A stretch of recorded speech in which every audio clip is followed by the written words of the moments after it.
Шіркін-ай, шексіз болса ғұмыр деген, көкшіл кеш көбелектер күбірлеген, өзіңе жазар хатты бастай алмай отырмын, иек сүйебің іргемен. Келер түн, қалың сәуле, қалың, кейіме тек өзіме мәлім халім. Әттең ай, естіп көрсең, әр секундтың мендегі жалғыздықта жарылғанын. Білмеймін мен байғұста қалауың, жасырын жас мөлшерін шамалауың. Сенікі дұрыста ғой, түсің, бірақ сенің сол дұрыстығың маған ауыр.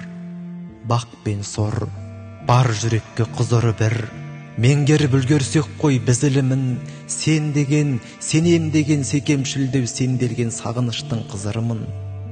Көп болды көрген жоқпын дүрмек бетін, шын айтсам үміт қысқа күрметпеді. Өзіңе асықтығым үшін маған өзіңе аға болу міндетпеді. Торымын, ой сор таңын ашылаған, толғанса сен туралы тосың аған. Тоқы үйді көңіліңге кемпір қосақ торғайдың шырылынан шашыраған. Сағымсыз шыңғыс таудың атырабы, Саратан салқынында жатыр ауыл. Сен ойлап сонау жолдың қарасына көзімнің қарашығын матырамын. Ақшамның әр адымын баспалар түн, ағаң бар табары, шаштағы арду. Өкінтіп тағы бір күн өтіп барады, ода бір өмірдегі көшпелі алтын.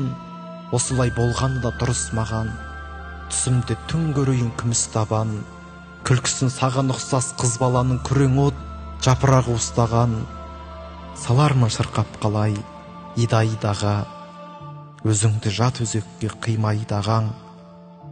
Жазулы ақшам хатын көкейдегі жарғанат қанатымен шимайлаған.